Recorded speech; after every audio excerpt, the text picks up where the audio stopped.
Captain Sabharwal वो शायद 11-12 साल से इसी जहाज में थे। तो उनका उनका अनुभव इतना ज़्यादा था इस जहाज पे और इतना कंफर्टेबल थे। वो खुद ट्रेनिंग देते थे, मैंने खुद ट्रेनिंग लिया उनके under. Digital flight data recorder मिल चुका है। अब मेरे बोलने से या किसी को बोलने से कोई मतलब नहीं है, सब उसी पे है। इतना टैलेंटेड पायलट, इतने एडवांस जहाज, इतने अच्छे मेंटेनेंस वाला कंपनी, सब चीज़ें तो इतने अच्छे थे, तो कैसे गलती हुआ। लगभग 5 साल, क्योंकि मुझे लगता है कि कुछ महीने कम हो गए होंगे कि मुझे रेजिग्नेशन देना पड़ा, क्योंकि जनरल इलेक्शंस थे तो मुझे वापस इधर आना पड़ा। पर मैं कैप्टन सबरवाल जो आप बोल रहे हैं उनके साथ पहले भी ट्रेनिंग ले चुका हूँ। उनके अंडर मैंने as a junior pilot first officer भी काम किया है, बड़े जहाज और एक इससे भी बड़ा जहाज बोइंग 777 777। और वो सारे नॉन स्टॉप जो आप सुनते आते हैं ना, दिल्ली और बॉम्बे से न्यूयॉर्क हो या वाशिंगटन हो या फिर क्या बोलते हैं शिकागो हो, तो ये सब हम वो जहाज भी उड़ा चुके हैं। उसके बाद ये जहाज में आए थे जब ये नया आया था। तो जब लगभग 11 से 12 साल हो गए होंगे एयर इंडिया में ये जहाज मतलब शुरुआत से जब आया था, और 14 साल के आसपास हो गया होगा बोइंग को ये जहाज को कमर्शियली लॉन्च करने में। तो उसमें कुछ पहले के 1-2 साल में थोड़े बहुत छोटे मोटे सब जो भी आए थे कंप्लेंट्स, वो कोई भी जहाज जब नया नया आता है तो एक छोटा मोटा कुछ कंप्लेंट्स रहता है, फिर वो सेटल डाउन हो जाता है। तो पिछले 10 या 11 साल से एक भी मेजर कोई इश्यू नहीं है इस जहाज में। और कैप्टन सबरवाल वो शायद 11-12 साल से इसी जहाज में थे। तो उनका अनुभव इतना ज़्यादा था इस जहाज पे और इतना कंफर्टेबल थे। वो खुद ट्रेनिंग देते थे, मैंने खुद ट्रेनिंग लिया उनके अंडर। और बहुत नॉलेजेबल आदमी, बहुत धैर्य के साथ काम करते थे वो लोग, प्रोफेशनल। अब जैसे भी बोलोगे आप, वो सब में नंबर 1 थे, मतलब सब में खड़ा उतरेंगे वो। तो उनके टैलेंट पे, उनके रिफ्लेक्सेस पे, उनके नॉलेज पे कोई डाउट नहीं है मुझे। बट फिर भी मनुष्य हैं, 0.1% 1% चांसेस होता है कभी कभी गलत कुछ हो जाए या कुछ आउट ऑफ माइंड मतलब स्लिप कर जाए दिमाग से, हो सकता है। बट इसीलिए तो सेकंड पायलट भी होता है। तो जो जूनियर पायलट थे, को पायलट, वो भी तो थे साथ में। तो 2 पायलट्स थे, फिर भी गलती थोड़ा बहुत होने का चांसेस है। जो अनुमान लगा रहे हैं हम लोग बस एक वीडियो देख के बोल रहे हैं। तो मैं जो बोल रहा हूँ वो सही भी होगा वो मुझे नहीं पता। अभी डिजिटल फ्लाइट डेटा रिकॉर्डर मिल चुका है। अब मेरे बोलने से या किसी को बोलने से कोई मतलब नहीं है, सब उसी पे है। पूरा काला चिट्ठा उसी पे है। पूरा जो ब्लैक बॉक्स बोलते हैं वो ब्लैक एंड व्हाइट में रिकॉर्डेड है, वो सब निकलेगा।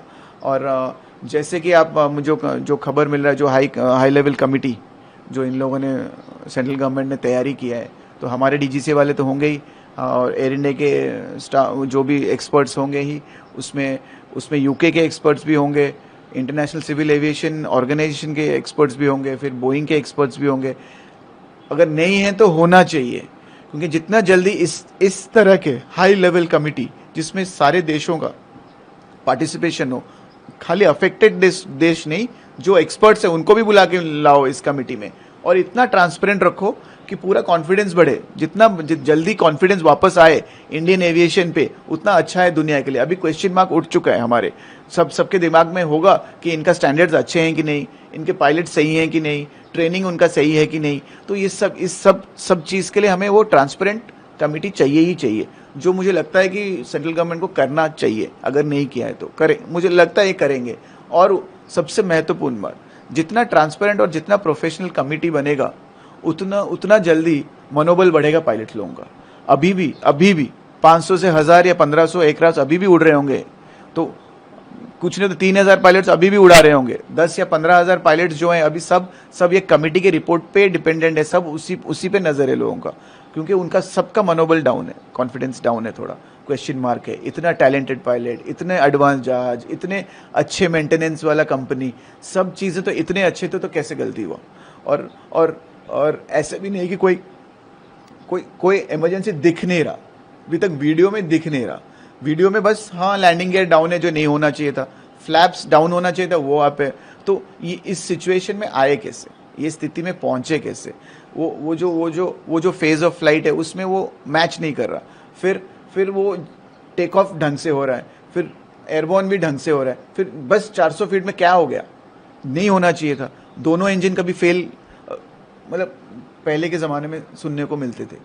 अभी 2 इंजन फेल एक साथ, वो नेक्स्ट टू इम्पॉसिबल जैसा है। बोइंग भी खुद बोलता है कि नेक्स्ट टू इम्पॉसिबल, बट अगर हुआ है तो कैसे हो गया यार, और कैसे? तो पूरा इंजन मतलब कोई आग भी लगा तो दिख नहीं रहा, ना कोई बर्ड्स आए, बर्ड हिट हुआ है, वैसे कोई डैमेज तो एक्सटर्नल डैमेज भी नहीं दिख रहा।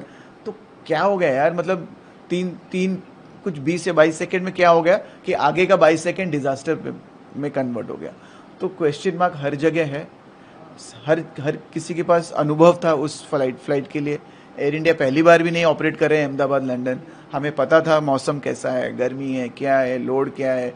लोड एंड मैनेजमेंट का डिपार्टमेंट अलग है, इंजीनियरिंग अलग है, क्वालिफाइड लोग हैं, सबसे बेस्ट एयरक्राफ्ट भी है। तो क्या ऐसे हो गया?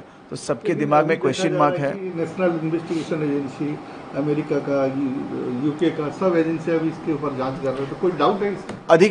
अधिकार है उनको करना, और हमारे देश को भी उनको बुलाना चाहिए, इनवाइट भी करना चाहिए। अगर नहीं भी किया हो तो अभी कर लेना चाहिए, क्योंकि बोइंग का मेड इन यूएस ही है। तो उनका अधिकार है, उनके जो उन्होंने बनाया उसको चेक करने के लिए, क्योंकि उनका रेपुटेशन स्टेक पे है अभी। और दूसरे देशों के नागरिक जो मरे हैं, उनके देश के जो गवर्नमेंट है उनको भी चाहिए आंसर कि कैसे हो गया, क्यों हो गया। आप पे भरोसा किया था हमने, आपके एविएशन पे भरोसा किया, आपके पायलट्स पे भरोसा किया, आपके मशीन्स पे भरोसा किया, आपके रेगुलेटर्स पे भरोसा किया। अब क्या हो गया, कैसे हो गया? तो उनका भी अधिकार है। अधिकार पायलट्स लोगों का भी है कि हमें भी पता चलना चाहिए कि सच क्या, क्योंकि हम भी अभी भी उड़ ही रहे हैं। अभी एक खाली एयर इंडिया में 2700 एयरक्राफ्ट अभी भी चल रहा है, 27 एयरक्राफ्ट 787, वो तो बंद नहीं हुए। वो तो वैसे भी उनका रिकॉर्ड इतना परफेक्ट है, उनको बंद करने की कोई ज़रूरत भी नहीं है। तो ये मैनुअल एरर है, टेक्निकल एरर है कि स्ट्रक्चरल एरर है, कुछ समझ नहीं आ रहा ना सबको। तो मैं आशा करता हूँ कि ये जो हाई लेवल कमेटी बैठ गए हैं, DFDR मिल चुका है। मुझे पता है कि जैसे ही DFDR को आप उसको अनफोल्ड करोगे, सॉफ्टवेयर में इंटीग्रेट करोगे, आपको इतना तो पता चल जाएगा कि शुरुआत कहाँ से हुई है गलती। अगली वो शुरुआत पार्ट भी अगर हमें बता दें, जो भी ऑफिशियल मीन्स में वो एक्सपर्ट से वो ज़्यादा बता पाएंगे, बट जितना जल्दी बता दें। डिटेल इंक्वायरी आप टाइम लो, आराम से लो, पूरा डिटेल करो, फोरेंसिक करो, सब करो, ठीक है। बट प्रिलिमिनरी अगर आप कुछ छोटा जो भी है, जो इंपॉर्टेंट गलती हुआ अगर हम बता दें, तो वो पायलट अपने आप को रेक्टिफाई कर लेगा, कंपनी रेक्टिफाई कर लेगा, इंजीनियर रेक्टिफाई कर लेगा, तो मनोबल बढ़ेगा। हम नहीं चाहते कि कोई पायलट थोड़ा सा अंडर कॉन्फिडेंट होकर एयरपोर्ट अपने कॉकपिट में बैठे, कोई कमांडर क्वेश्चन मार्क लेके दिमाग में ना बैठे, उसके दिमाग में वही ना चल रहा है कि कहीं स्ट्रक्चरल प्रॉब्लम तो नहीं है, कोई कुछ और तो नहीं है। ऐसे क्वेश्चन मार्क नहीं होना चाहिए उसके दिमाग में। He should be perfectly ready for duty, नहीं तो गलतियां हो सकती हैं, रिपीट हो सकता है कुछ और।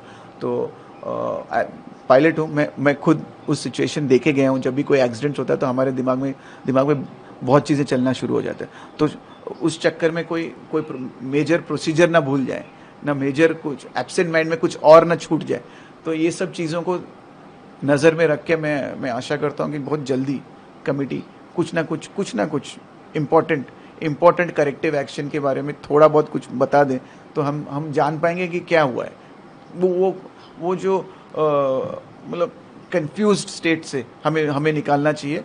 ये जो एविएशन है, फ्लाइंग है, पायलट से, इसमें सेकेंड चांस नहीं होता है, एक ही चांस मिलता है ज़िंदगी में। तो जब भी आप फ्लाइंग कर रहे हो, पूरा फिट मेंटली, स्ट्रेसलेस पायलट्स, सब कुछ परफेक्ट, मेंटेनेंस परफेक्ट, सब कुछ परफेक्ट होना चाहिए, तभी जाके फ्लाइंग करो, फ्लाइंग मत करो। तो आज तक बहुत अच्छा रिकॉर्ड रहा है इंडिया का। इससे पहले एक्सीडेंट्स भी हुए, हर देश में हुए, बट हमारा रिकॉर्ड बहुत ही अच्छा रहा है उस मामले में। नंबर ऑफ एक्सीडेंट्स के बारे में हमारा रिकॉर्ड बहुत अच्छा है। भरोसा करते हैं सारे दुनिया वाले। अभी थोड़ा जो भरोसा टूटा है उसको ठीक करने के लिए थोड़ा टाइम लगेगा। सब निर्भर करता है कि हमारे गवर्नमेंट और हमारे जांच एजेंसीज कितना सही से ट्रांसपेरेंसी के मैनर में कितना सही से टाइमली इंक्वायरी करके हमारे पास पहुंचाएं।